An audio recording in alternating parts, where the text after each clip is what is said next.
সুপ্রিয় দর্শক, আমরা এখন আছি চুনারুঘাট টু কালেঙ্গা রোডে। এই যে আপনারা দেখতে পাচ্ছেন, চুনারুঘাট থেকে কালেঙ্গা যাওয়ার একমাত্র রাস্তাই হচ্ছে এটি।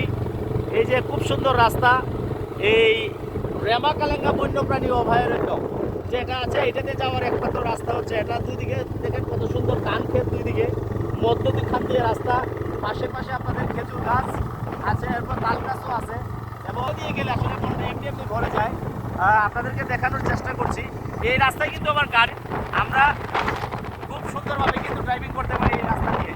এই রাস্তা ধরেই আপনারা কিন্তু যদি যান, তাহলে রেমা কালেঙ্গাতে যাবেন, বন্যপ্রাণী অভয়ারণ্য যেটা, যেখানে রিসোর্ট আছে, যেখানে সারা বাংলাদেশ থেকে মানুষ এসে এখানে বেড়াতে আসে। এর একমাত্র রাস্তা হচ্ছে এটি। তো আপনাদেরকে আরেকটু সামনে দেখানোর চেষ্টা করব। এই যে আপনারা দেখতেছেন কৃষকরা ধান কাটতেছে, এই যে ধানের বোটগুলো দেখেন কীভাবে রাখা হয়েছে, খুব সুন্দর লাগতেছে। আসলে এবার কিন্তু ফসল ভালো হয়েছে, খুব ভালো ফসল হয়েছে এবার। এবং রাস্তার পাশ দিয়ে খুবই সুন্দর ফুলের গাছ আপনারা দেখতে পাবেন।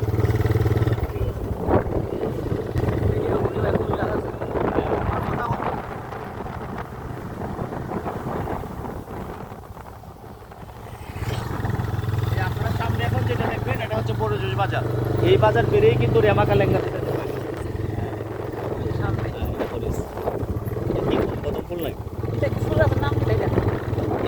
এই যে আপনারা দেখতে পাচ্ছেন কি সুন্দর একটা ফুলের গাছ এখানে। বৃষ্টি সিজন যখন আসে, এই যে নদী আপনারা দেখতে পাচ্ছেন, বরাঙ্গি নদী, বৃষ্টি সিজন যখন আসে তখন এই সাইড দিয়ে, এবং এই যে বনটা দেখতে পাচ্ছেন পুরোটাই কিন্তু পানিতে তলিয়ে থাকে। ফুল ফুল এই যে একটা স্কুল আছে, স্কুলটা কিন্তু পানির অর্ধেক পর্যন্ত পানির নিচে থাকে। আপনাদের তুমি একটু জুম করে দেখাতে পারো। এই যে স্কুলটা আপনারা দেখতে পাচ্ছেন, এটা কিন্তু যখন থাকে তখন কিন্তু এই যে এই স্কুলটা কিন্তু পানির অর্ধেক পানি থাকে, এবং এই দুইটা সাইড আছে, দুইটা সাইডে কিন্তু পানিতে ভরা থাকে।